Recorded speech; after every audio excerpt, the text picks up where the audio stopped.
എല്ലാവർക്കും സ്വാഗതം. ഈ റിവ്യൂ ഇഷ്ടപ്പെടുകയാണെങ്കിൽ ഒന്ന് ലൈക്ക് ചെയ്തും ഹൈപ്പ് ചെയ്തും സപ്പോർട്ട് ചെയ്യണേ.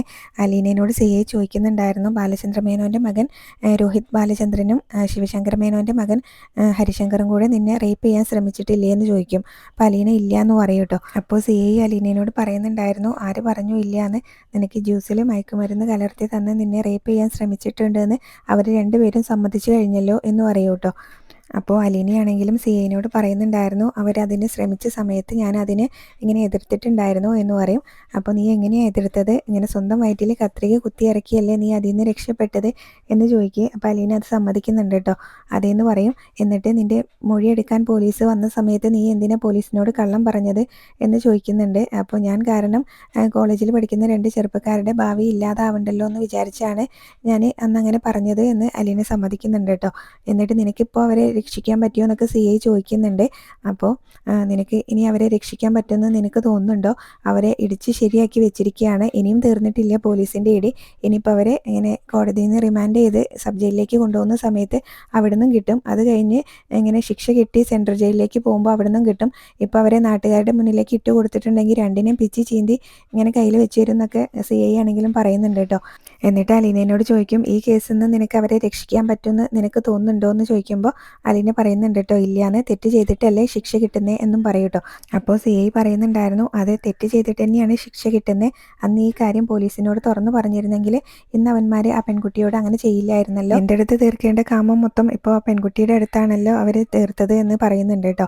അപ്പോൾ നീയും അതിനൊരു കാരണമാണെന്ന് പറയുമ്പോൾ അലീന പറയുന്നുണ്ട്, ഞാൻ ഒരിക്കൽ പോലും അങ്ങനെയൊന്നും ചിന്തിച്ചിട്ടില്ല എന്ന്. അപ്പോൾ എന്തായാലും തെറ്റ് പറ്റിപ്പോയില്ലേ, ഇനിയിപ്പോൾ എന്തായാലും അവർക്ക് രണ്ടുപേർക്കും എതിരെ നീ കംപ്ലൈൻറ്റ് എഴുതി തരണമെന്ന് പറയട്ടോ. അലീനയോട് ഇത്രയൊക്കെ പറഞ്ഞിട്ട് CA പിന്നെ SIനെ വിളിക്കും കേട്ടോ. എന്നിട്ട് അലീനനെ റൈറ്ററുടെ അടുത്തേക്ക് കൊണ്ടുപോകാൻ പറയാണ് കംപ്ലൈൻറ്റ് എഴുതി കൊടുക്കാൻ വേണ്ടിയിട്ട് കേട്ടോ.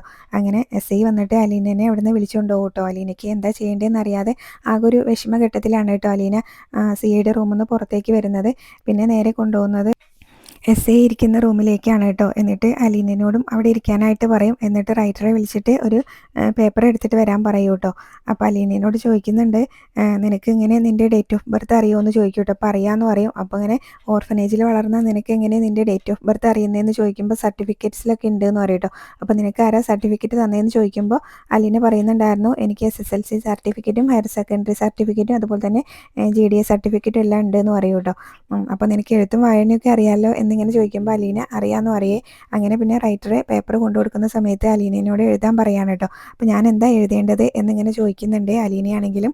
അപ്പോൾ അങ്ങനെ പറഞ്ഞു കൊടുക്കുകയാണ് കേട്ടോ, രോഹിത്തും ഹരിശങ്കറും കൂടെ എന്നെ ഇങ്ങനെ ജ്യൂസിൽ മയക്കുമരുന്ന് കലർത്തി എന്നെ ഇങ്ങനെ ബലാത്കാരം ചെയ്യാൻ ശ്രമിച്ചു എന്ന് പറഞ്ഞ് അവർക്കെതിരെ കംപ്ലൈൻറ്റ് എഴുതി തരണം എന്ന് പറയുമ്പോൾ അലീന പറയുന്നുണ്ടായിരുന്നു, എനിക്ക് പരാതിയില്ല, എനിക്ക് പരാതി ഉണ്ടെങ്കിൽ ഞാൻ എഴുതും, അല്ലെങ്കിൽ ഞാൻ എഴുതത്തില്ല എന്ന് പറയും കേട്ടോ. അപ്പോൾ നീ എഴുതില്ലേ എഴുതി എന്നൊക്കെ ചോദിച്ചിട്ട് SI ആണെങ്കിലും അലീനയോട് അങ്ങനെ ദേഷ്യപ്പെടുന്നുണ്ടായിരുന്നു കേട്ടോ. അപ്പോൾ അലീന എഴുതില്ല എന്ന് തന്നെയാണ് കേട്ടോ പറയുന്നത്. അലീനയ്ക്ക് പരാതി ഇല്ല എന്നാണ് പറയുന്നത്. അപ്പോൾ SIക്ക് ആണെങ്കിലും ദേഷ്യം വരുന്നുണ്ട്. എന്നാൽ പിന്നെ നിന്നെ ഇങ്ങനെ 5ാം പ്രതിയാക്കാം, നീയാണ് അവരുടെ കയ്യിൽ ഇങ്ങനെ മയക്കുമരുന്ന് കലർത്തി കൊടുത്ത് ഇങ്ങനെ പറഞ്ഞു വിട്ടത് എന്ന് പറഞ്ഞിട്ട് നിന്നെയും ഇങ്ങനെ 5ാം പ്രതിയാക്കാമെന്ന് പറയുമ്പോൾ അലീന പറയുന്നുണ്ടായിരുന്നു, വേണ്ട സാർ, എന്നെ 1ാം പ്രതി തന്നെ ആക്കിക്കോ, സാറിന് ചെയ്യാൻ പറ്റുന്നിടത്തോളം അങ്ങ് ചെയ്തോ എന്ന് പറയൂ കേട്ടോ. അപ്പോൾ നിനക്ക് ഞാൻ കാണിച്ചു തരാടി എന്നൊക്കെ പറഞ്ഞ് ഭയങ്കര ദേഷ്യത്തിലാണ് കേട്ടോ SI ആണെങ്കിലും അലീനയോട് സംസാരിക്കുന്നത്. സാറിന് ചെയ്യാൻ പറ്റുന്നതൊക്കെ അങ്ങ് ചെയ്തോ എന്ന് പറയും. അത് കഴിഞ്ഞ് പിന്നീട് അവിടെ ഉണ്ടായിരുന്ന അലീന പരാതി എഴുതി തരില്ല എന്ന് SIക്ക് മനസ്സിലായതുകൊണ്ട് തന്നെ പിന്നീട് അവിടെ ഉണ്ടായിരുന്ന വനിതാ കോൺസ്റ്റബിളിനോട് പറയുന്നുണ്ടായിരുന്നു, ഇവളെ ആ ലോക്കപ്പിൻ്റെ മുന്നിൽ കൊണ്ടുവന്ന് നിർത്തുമെന്ന് പറയും കേട്ടോ. അവിടെ കൊണ്ടുപോയി ചെന്ന് നിർത്തി, അവൾ പരാതി എഴുതി തന്നാൽ മാത്രം അവളെ ഇവിടുന്ന് വിട്ടയച്ചാൽ മതി എന്നും പറയുന്നുണ്ട് കേട്ടോ. എന്നിട്ട് പിന്നെ എന്തായാലും ആ വനിതാ കോൺസ്റ്റബിൾ അലീനേനെയും കൊണ്ട് ആദ്യം അലീനയോട് ചോദിക്കുന്നുണ്ട് കേട്ടോ, നിനക്ക് എന്തിൻ്റെ പ്രശ്നമാണ്? അപ്പോൾ അലീന പറയും, എനിക്കല്ലല്ലോ പ്രശ്നം, നിങ്ങൾക്കല്ലേ പ്രശ്നം എന്ന് പറയും കേട്ടോ. നിങ്ങൾക്കല്ലേ എന്നെക്കൊണ്ട് പരാതി എഴുതിപ്പിക്കാൻ ഇത്ര പ്രശ്നമുള്ളത്, എനിക്ക് ഇങ്ങനെ പരാതി ഒന്നുമില്ല എന്ന് ഞാൻ പറഞ്ഞില്ലേ എന്ന് പറയും. എന്തായാലും പിന്നീട് അലീനയോട് പറഞ്ഞിട്ട് കാര്യമില്ല എന്ന് മനസ്സിലായതുകൊണ്ട് തന്നെ അലീനേനെയും കൊണ്ട് ആ ലോക്കപ്പിൻ്റെ മുന്നിലേക്ക് ചെല്ലുകയാണ് കേട്ടോ. എന്നിട്ട് ഞാൻ എന്ത് ചെയ്തിട്ടാന്ന് വീണ്ടും അലീന ചോദിക്കുന്നുണ്ടായിരുന്നേ. അപ്പോൾ മര്യാദയ്ക്ക് അവിടെ ഇരിക്കുമെന്ന് പറയും അലീനയോട്. അങ്ങനെ പിന്നെ അവിടെ കൊണ്ടുവന്ന് ഇരുത്തു കേട്ടോ. അലീന അവിടെ ഇരിക്കുകയും ചെയ്യും. വനിതാ കോൺസ്റ്റബിൾ അങ്ങോട്ട് പോകും കേട്ടോ. അപ്പോൾ രോഹിത്തും ഹരിശങ്കറും അവിടെ ലോക്കപ്പിൽ തന്നെ ഉണ്ടല്ലോ. ഇടയ്ക്ക് അലീന അങ്ങോട്ടേക്ക് നോക്കുന്നുണ്ട് കേട്ടോ. രോഹിത്താണെങ്കിലും അലീനനെ തിരിച്ചു നോക്കുന്നുണ്ട്.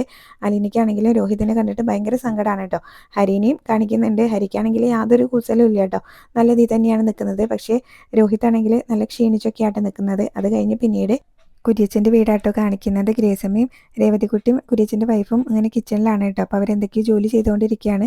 കുര്യച്ചൻ്റെ വൈഫ് പറയുന്നുണ്ടായിരുന്നു, നിങ്ങൾ ഇങ്ങോട്ട് വരുന്നുണ്ടെന്ന് അറിഞ്ഞപ്പോൾ തന്നെ കുര്യച്ചൻ ടൗണിൽ പോയിട്ട് ബീഫും അതുപോലെ തന്നെ മീനും എല്ലാം വാങ്ങിച്ചുകൊണ്ട് വന്നു എന്ന് പറയും കേട്ടോ. അപ്പോൾ ഞങ്ങൾക്ക് ഇതൊക്കെ വലിയ ഇഷ്ടമാണ് എന്നിങ്ങനെ ഗ്രേസമ്മ പറയുന്ന സമയത്ത് അതെന്താ വീട്ടിൽ ഇതൊന്നും വാങ്ങിക്കാറും ഉണ്ടാക്കാറും ഇല്ലേ എന്ന് ചോദിക്കുന്നുണ്ട് കേട്ടോ.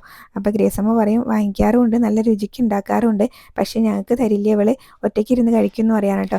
അപ്പോൾ രേവതിക്കുട്ടി പറയുന്നുണ്ടായിരുന്നു, ആൻറ്റി വെറുതെ ഇങ്ങനെ വേണ്ടാത്തത് പറയരുത് കേട്ടോ, ഞാൻ എല്ലാത്തിനും ഒരു റേഷൻ വെച്ചിട്ടുണ്ട്, 30 ഗ്രാം അങ്ങനെയൊക്കെ കൊടുക്കുള്ളൂ എന്ന് പറയാനായിട്ടോ.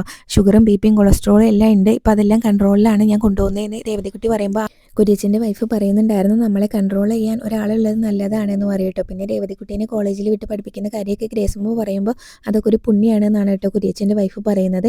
എന്തായാലും രേവതിക്കുട്ടീനെ അവർ മകളെ പോലെയാണ് കാണുന്നത്, ഇപ്പോൾ എല്ലാവരും ചോദിച്ചാലും ഞങ്ങളുടെ മകളാണെന്നാണ് പറയാറ് എന്നൊക്കെ ഗ്രേസമ്മ കുര്യച്ചൻ്റെ വൈഫിനോട് പറയുന്നുണ്ടായിരുന്നേ. പിന്നീട് ജോബിച്ചനും വൈഫും കുഞ്ഞും കൂടെ അങ്ങോട്ടേക്ക് എത്തിയിട്ടുണ്ട് കേട്ടോ. അപ്പോൾ കുഞ്ഞ് കരച്ചിലാണ്. അപ്പോൾ കുര്യച്ചൻ്റെ വൈഫ് കുഞ്ഞിനെ എടുത്തിട്ട് കരച്ചിൽ മാറ്റാനൊക്കെ ശ്രമിക്കുന്നുണ്ട്. അതിൻ്റെ ഇടയിൽ ജോബിച്ചൻ ഗ്രേസമ്മേനോട് വിശേഷങ്ങളൊക്കെ ചോദിക്കുന്നുണ്ട് കേട്ടോ. അപ്പോൾ ഗ്രേസമ്മ പറയുന്നുണ്ടായിരുന്നു, ജിജോ മരിച്ചതോടുകൂടി പിന്നെ ഞങ്ങൾ എങ്ങോട്ടേക്കും ഇറങ്ങാറില്ല എന്ന് പറയും. അപ്പോൾ ജിജോയും ഇങ്ങനെ ജോബിച്ചനും ഭയങ്കര ഫ്രണ്ട്സ് ആയിരുന്നു എന്ന് തോന്നുന്നുണ്ട്. അപ്പോൾ അവർ സെക്കൻഡ് ഷോയ്ക്ക് പോയ കാര്യങ്ങളും ഒക്കെ ഇങ്ങനെ പറയുന്നുണ്ട് കേട്ടോ. അതുപോലെ തന്നെ മീരേനോട് സംസാരിക്കുന്നുണ്ടായിരുന്നു. മീരേനെ ആദ്യമായിട്ട് കാണാനായിട്ട് ഗ്രേസമ്മ അപ്പോൾ ആ കാര്യങ്ങളൊക്കെ പറയുന്നുണ്ട്. പിന്നീട് രേവതിക്കുട്ടീനെ കാണുമ്പോൾ ജോബിച്ചൻ ചോദിക്കുന്നുണ്ട്, ഇതാരെ അറിയാത്ത ഒരാളെന്ന്. അപ്പോൾ അതൊക്കെ പറയാം, നിങ്ങൾ അകത്തേക്ക് കയറിയിരിക്കുകയെന്ന് കുര്യച്ചൻ പറയൂ കേട്ടോ. എന്നിട്ട് കുഞ്ഞിനെ എടുത്തുകൊണ്ട് അകത്തേക്ക് അങ്ങ് പോവും. അങ്ങനെ പിന്നെ അവരും അകത്തേക്ക് കയറും കേട്ടോ. പിന്നെ ബബിതയാണെങ്കിൽ കാമുകനോട് ചാറ്റ് ചെയ്തുകൊണ്ടിരിക്കുകയാണ് കേട്ടോ. അപ്പോൾ കൃഷ്ണയാണെങ്കിലും അങ്ങോട്ട് വന്ന് നോക്കുന്ന സമയത്ത് ഭയങ്കര ചിരിച്ചുകൊണ്ട് ചാറ്റിങ്ങിലാണ്. അപ്പോൾ കൃഷ്ണയ്ക്ക് ദേഷ്യമൊക്കെ വരുന്നുണ്ട് കേട്ടോ. ബബിതയാണെങ്കിലും അങ്ങോട്ടേക്ക് വോയിസ് നോട്ട് അയക്കുന്നുണ്ടായിരുന്നു, എനിക്കിന്ന് പുറത്തിറങ്ങാൻ പറ്റുമെന്ന് തോന്നുന്നില്ല, ഇവിടെ വേറെ ചില പ്രശ്നങ്ങളുണ്ട്, ഇവിടെ ഞാനും കൃഷ്ണജിയും മാത്രമേ ഉള്ളൂ എന്നൊക്കെ പറഞ്ഞിട്ട് അപ്പോൾ തിരിച്ചിങ്ങോട്ട് വോയിസ് നോട്ട് ഇട്ടിട്ടുണ്ട്. എന്നാൽ ഞാൻ അങ്ങോട്ടേക്ക് വരട്ടെ, അലീന അവിടെ ഉണ്ടോ എന്നൊക്കെ ഇങ്ങനെ ചോദിച്ചിട്ടോ. അപ്പം ബബിത അങ്ങോട്ടേക്ക് വോയിസ് അയക്കുന്നുണ്ട്, ഇന്ന് വരണ്ടെന്ന് പറഞ്ഞിട്ട്. അപ്പോൾ കൃഷ്ണമോള് അവിടെ നിൽക്കുന്നത് അപ്പോഴാണ് കേട്ടോ ബബിത കാണുന്നത്. അപ്പോൾ ചോദിക്കുന്നുണ്ടായിരുന്നു, ഒരു റൂമിലേക്ക് വരുമ്പോൾ ഒന്ന് ചുമച്ച് ശബ്ദം ഉണ്ടാക്കി വരണ്ടേ, ഇങ്ങനെ ഒളിച്ച് വന്ന് നിൽക്കുകയാണോ ചെയ്യേണ്ടതെന്ന് പറയുമ്പോൾ ഞാൻ ഒളിച്ചല്ലല്ലോ, നേരെയല്ലേ നിൽക്കുന്നേ പറയും കേട്ടോ. ഇവിടെ എന്തെല്ലാം പ്രശ്നങ്ങൾ നടക്കുന്നുണ്ട്, അച്ഛനെയും അമ്മേനെയും വിളിച്ചിട്ട് അവിടുത്തെ വിശേഷം ചോദിക്കുക, അല്ലെങ്കിൽ ഗോവർദ്ധനങ്കിളിനെ വിളിച്ചിട്ട് രോഹിയേട്ടൻ്റെ കാര്യം എന്തായി എന്ന് ചോദിക്കാം, അതൊന്നും അറിയണ്ട, ഇവിടെ അതിനേക്കാളും വലിയ പരിപാടിയല്ലേ, ഇതിന് പേര് വേറെയാണെന്ന് പറയട്ടെ, എന്നെ കൊണ്ട് അത് പറയിപ്പിക്കേണ്ട എന്നൊക്കെ പറയുന്നുണ്ട് കേട്ടോ. ആ മുടിയനല്ലേ അവനെ ഇങ്ങോട്ട് വിളിച്ചു വരുത്തി, അവൻ്റെ തലയിലൂടെ ഞാൻ പെട്രോൾ ഒഴിച്ച് കത്തിക്കും എന്നൊക്കെ കൃഷ്ണ പറയുന്നുണ്ട്. അപ്പം ബബിതയാണെങ്കിലും പറയുന്നുണ്ടായിരുന്നു, നീ മോശമായിട്ടുള്ള എന്തെങ്കിലും പറഞ്ഞിട്ടുണ്ടെങ്കിൽ നിന്നെ ഞാൻ അടിക്കുമെന്ന്. അപ്പോൾ കൃഷ്ണ പറയുന്നുണ്ട്, എന്നാൽ അടിക്കുമെന്ന് പറയട്ടോ. അപ്പം ബബിതയ്ക്ക് അതങ്ങ് ഇഷ്ടപ്പെടുന്നില്ല. ബബിതയാണെങ്കിലും ഡോറങ്ങ് വലിച്ചടച്ചിട്ട് അവിടുന്ന് പോകും കേട്ടോ. അപ്പോൾ കൃഷ്ണയാണെങ്കിലും ആകെ സങ്കടപ്പെട്ട് കരയൊക്കെ ചെയ്യുന്നുണ്ട് കേട്ടോ. കൃഷ്ണയാണെങ്കിലും ഒറ്റയ്ക്കാണല്ലോ, അതുകൊണ്ടായിരിക്കാം. പിന്നീട് ജോബിച്ചനാണെങ്കിലും മാമച്ചനോട് ചോദിക്കുന്നുണ്ടായിരുന്നു, ആ പെൺകൊച്ച് ഇന്നസെൻ്റ് ആണെന്ന് അങ്കിളിന് ഉറപ്പുണ്ടോ എന്ന് ചോദിക്കുന്നുണ്ട് കേട്ടോ. അപ്പോൾ മാമച്ചനാണെങ്കിലും പറയുന്നുണ്ടായിരുന്നു, അവളുടെ സ്വഭാവം ഇങ്ങനെ ക്രിസ്റ്റൽ ക്ലിയർ ആണ് എന്ന് പറയൂ കേട്ടോ. ആൾക്കാരോട് കുറച്ച് നന്മയും കരുണയും കൂടിയിട്ടുള്ള പ്രശ്നം മാത്രമേ ഉള്ളൂ എന്ന് പറയുന്നുണ്ട്. ആ പെൺകൊച്ച് ഒരു തെറ്റും ചെയ്തിട്ടില്ല എന്ന് പറയുന്നുണ്ട്. പിന്നെ പോലീസ് എന്തിനാ കസ്റ്റഡിയിൽ എടുത്തത്, അവർക്ക് എന്തെങ്കിലും കിട്ടാൻ വേണ്ടിയിട്ടായിരിക്കും ഇങ്ങനെ അവളെ ഹോൾഡ് ചെയ്ത് വെച്ചിരിക്കുന്നതെന്ന് ജോബിച്ചനാണെങ്കിലും പറയുന്നുണ്ട് കേട്ടോ. അപ്പോൾ അവൾ നിരപരാധിയാണ്, അവൾ തെറ്റൊന്നും ചെയ്തിട്ടില്ല എന്ന് അറിഞ്ഞിട്ടുണ്ടെങ്കിൽ മാത്രം അവളെ ഇങ്ങനെ പുറത്ത് വിട്ടാൽ മതി എന്നൊക്കെയാണ് മാമച്ചനും പറയുന്നത്. അത്രയാണ് ഇന്നത്തെ എപ്പിസോഡിൽ കാണിച്ചത്. പിന്നെ പ്രമോ കാണിക്കുന്നുണ്ടായിരുന്നു, മീര അച്ഛനെ വിളിച്ചിട്ട് അലീനയുടെ കാര്യം പറയുന്നുണ്ട് കേട്ടോ. പാലായിലെ DYSP ആണല്ലോ അദ്ദേഹം. അപ്പോൾ അദ്ദേഹം മീരനോട് പറയുന്നുണ്ടായിരുന്നു, ഇത് പ്രമാദമായിട്ടുള്ള കേസാണ്, ഇന്ന് ഇങ്ങനെ കസ്റ്റഡിയിൽ എടുത്തിട്ടുള്ളൂ, നാളെ പത്രത്തിലൊക്കെ വാർത്ത വരും എന്ന് പറയുന്നുണ്ട് കേട്ടോ. പിന്നീട് അലീനയെ കൊണ്ട് എങ്ങനെയെങ്കിലും കംപ്ലയിൻറ്റ് ചെയ്തിച്ച് വാങ്ങിക്കാനാണ് കേട്ടോ CIDയും SIDയും പരിപാടി.